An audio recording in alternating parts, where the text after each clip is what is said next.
dari 100 kota di 100 kabupaten kota di Indonesia yang menjadi prioritas dalam pelaksanaan Smart City, dan bahkan termasuk dalam 25 kota prioritas utama termasuk Banda Aceh. Jadi oleh karena itu peran daripada Community Center ini sangat diperlukan dalam rangka mempercepat implementasi dari penerapan dari Smart City.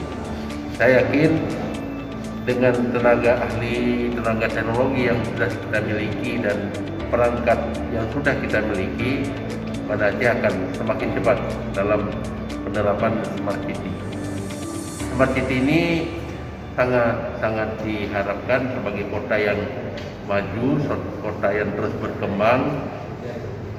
Pemanfaatan teknologi ini memang itulah yang akan nanti mempermudah bagi siapa saja yang berada di kota Banda Aceh, baik itu wisatawan maupun warga kita sendiri.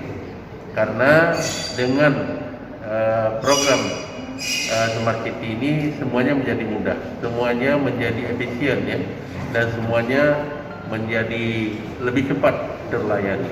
Jadi oleh karena itu kita tetap fokus terus ke depan, Community Center dan kesiapan yang lain di Kota Banda Aceh dalam mempercepat implementasi daripada Smart City, terus kita dukung sepenuhnya agar cepat dalam pelaksanaan.